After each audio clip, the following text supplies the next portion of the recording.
Washington Jr.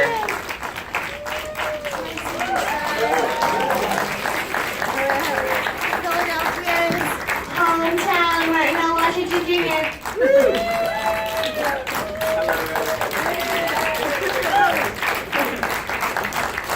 Hi. Hello. It's fun seeing it in your hometown. It was very, very fun. Yay. My folks seem to enjoy it. Good. So I want to make sure there's time for some questions, but Okay. could you just go over, I know this is based on a short film, can you discuss sort of the process of turning that short into a feature? Well, it was written as a feature first, and I wrote the script first and then got into the AFI directing workshop for women and distilled it into a short, and Martin was the star of both. And so, I mean, kind of like I think girl directors have to jump through more hoops than boy directors, and it's not a surprise for anyone, but I was trying to make this feature for a very long time, and I had the opportunity to turn it into a short as a proof of concept, and found Martin, and then, 5 years later, we made a feature. So I don't have that good answer other than just like, it was a process of distilling it back into the characters. It was always came from character first, but taking these three characters that I love so much and the short, and then making it, and then turning it back into the feature. And then when we turned it back to the feature, I added all the other characters that weren't in the short. Because in the short, it was just Declan, Leo, and Kyle. And then getting Tristan, who was always in from the very beginning, and Tristan is the glue of Leo's character for me. And then Martin turned me on to Maya, who's,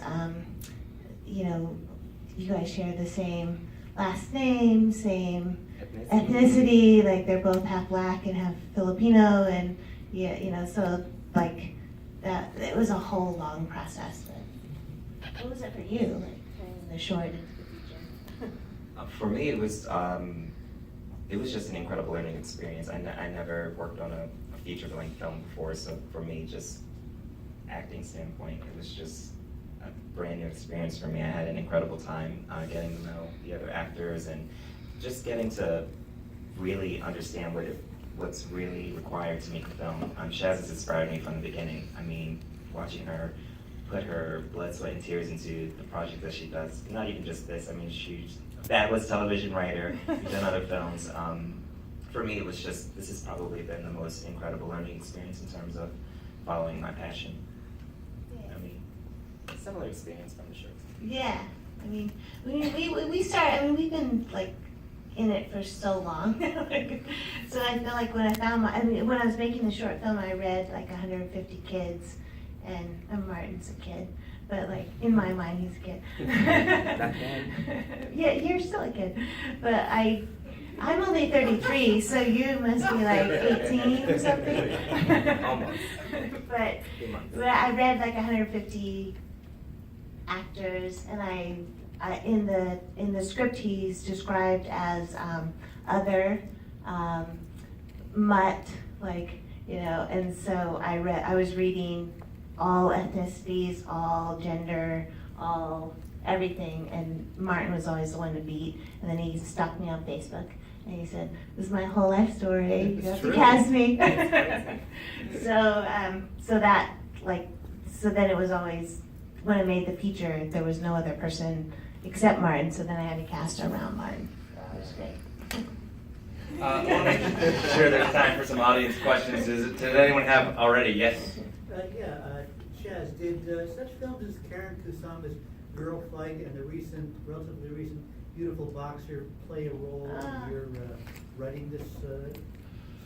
I mean, I love both of those movies a ton.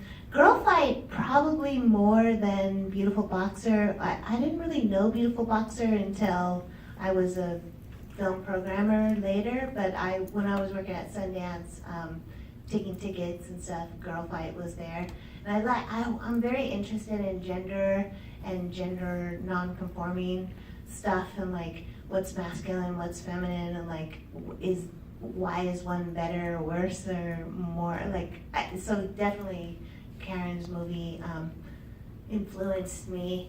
I don't know, like people ask me like like Rocky was like a huge influence on me, Hedwig, but also like I just worked in a fish cannery and I just dreamed it up, and then I also just, I'm a writer and I just made it up, you know, so I didn't really know exactly, I didn't 100% understand where it fit in the lineage of non-gender conforming roles until I made the film.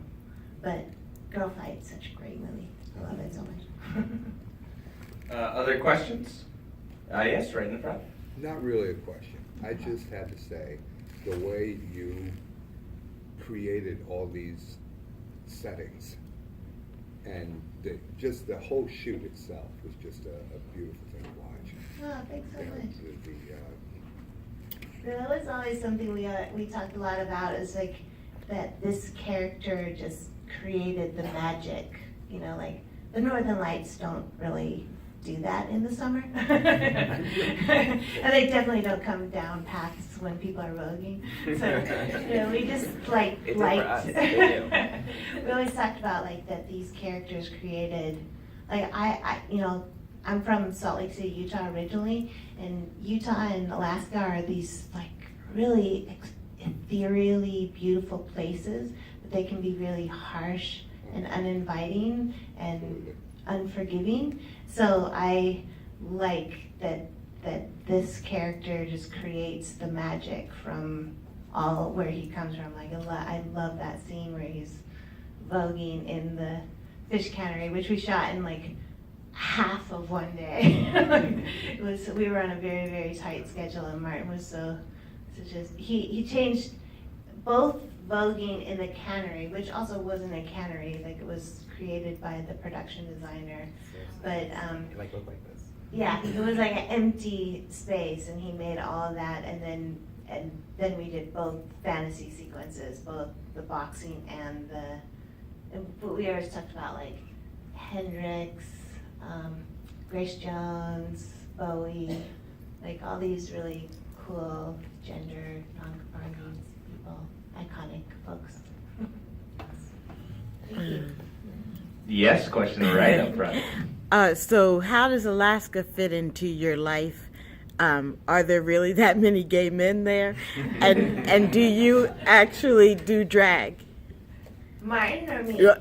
Martin I've does done drag. You've done drag, okay, all right. But has Martin? I am no stranger to drag. I've definitely done it a few times, but this is a completely different style. I think that I really enjoy it. I like the simplicity for Liam, the fact that even though he may not have had access to the most extravagant costumes and makeup and hair, he still was able to, you know, bring to life whatever was inspiring him. Yeah, I like with that. the resources that were there. I think so too. But yes, and I can't The- do it again. Okay. I mean, Alaska, like, I worked in Alaska, so that's where it kind of came in, but Alaska's just so pretty. It's just interesting. Like, it is a drag show. Like, if you've ever been to Alaska, it's like way more, like, beyond beauty that any of us can ever aspire to, so isn't that drag? We have time for a few more. That's so drag. Anybody? Oh, all the way in the back. Hi. Hi. Do you have anything in the pipeline now? Do I have anything? Or do you work on? Well, I'm always hustling projects. I work on a TV show called Bosch, and I still doing that, but I pitching other stuff. And Martin, we got to come up with something else we can work with. He's my muse. Definitely. I'm a content creator myself. I've been working quite vigorously on finishing a series that I've been working on.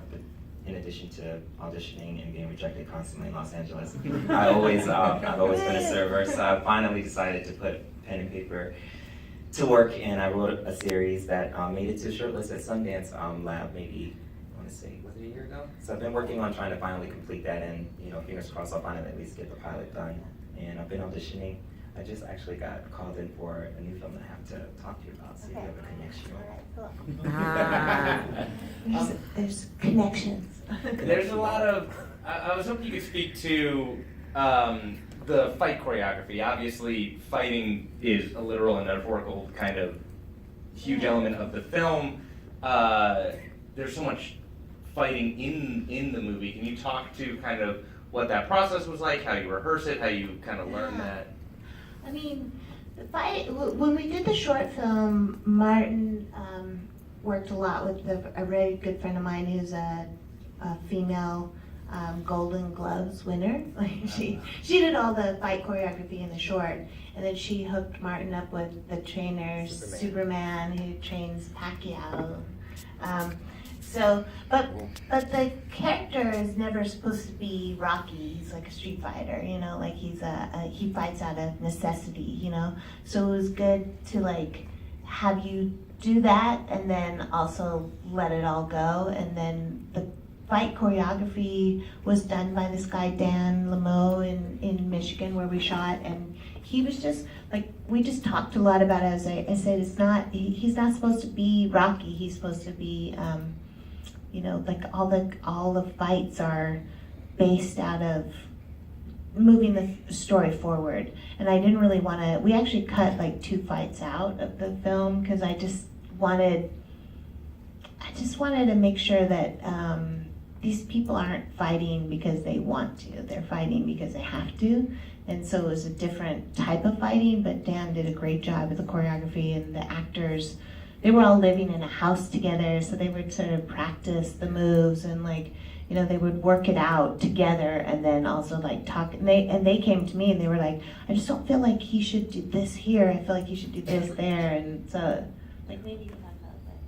Yeah, I mean, just essentially, you pretty much said it all. We did kind of convert our garage that was in the house into like a fighting space, so we had a lot of practice. I want to say a week before we actually started shooting, that's when we pretty much really focused on the choreography of the fight with Dan Lemieux. I think you pretty much covered. Yeah, and then I never wanted a lot of the fight to be on camera. I always wanted it off. So like the big giant fighting, like the boxing match, like all of it is shot behind someone's head. And so like I really thought that was important just to. My brain fills in more than like what we could have ever done. I just wanted every punch. We did all of our post in Poland. We did the sound mix and the color in Poland, and it was language communication, but also like I just said, I just want to feel every punch like I'm being punched. Like I never wanted it to feel like exploitive. I wanted to make sure that anytime he gets punched or anyone gets punched, I feel it. Yeah. Do you have any last? Yes. Yeah, I'm so proud. This is the most beautiful thing and so moving, Shaz. My very old friend, I love her so much. Jocelyn Leggett, amazing writer. Say a lot about the casting and the coup to get Jason Scott, Lee, and Margaret Cho. I Those know. are such sort of icons also of fight and drag, and I mean, I know. It's just beautiful. I wrote a lot of, thanks Joss. I wrote a lot of impassioned letters to people I love so much. I was like, I can't pay you. I have no credibility, but I love you so much. And I just loved the idea of going to the one gay bar in 100 miles, and Margaret Cho was the bartender. That was just tickled me to the moon and back. And she responded, and she was just like, sure.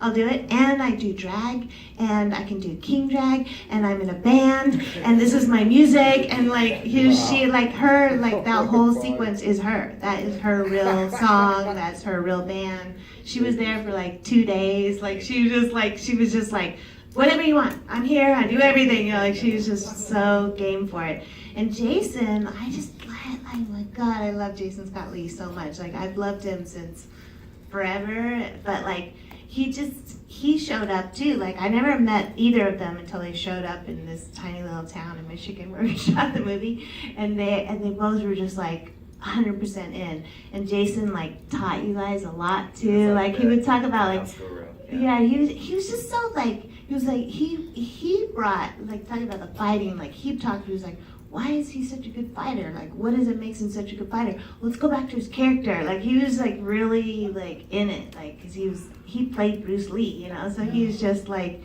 and he was so professional and specific. And I mean, Martin's super professional and so natural, but like all of the actors were, yes, you are. But like all the actors were pretty green, you know. And Jason was like, let's do this, let's shoot this. Like, wait, don't forget. There's this scene that's not in the movie, but there's this scene where Jason just kind of moved this far to get in the lens. And I was like, hey, you guys, pay attention. Like, look where the lens is. You know, like, he was so great. Like, wasn't he? Yeah, absolutely. I was telling people at the screening on Wednesday, Jason Scott Lee has always been a hero of mine. I watched the Dragon film, I want to say, at least 1,000,000 times as a kid. My sister and I would literally recite the lines nightly. Like, I don't know what my obsession was with that movie, so to have an opportunity to work alongside him, especially in this sort of capacity where I get to fight in each training, it was like a dream come true for me, for sure. So great. And then John Fleck, who plays Hal, he was one of the original, he's like one of the NEA 8 that got shut down. Like, he's like a long time performance artist, just magical. Kevin who plays their dad, read, in the first stage reading I ever did, Kevin played Leo. He's a little bit old for the role, but he's amazing. He's like done a ton of stuff. So it's just like peppering in people who were down for it. And I mean, we shot so quick, and we had financing issues like every independent movie, and so like it was just great to have those name actors that were just like, yeah, let's make a movie. Like, they're so great.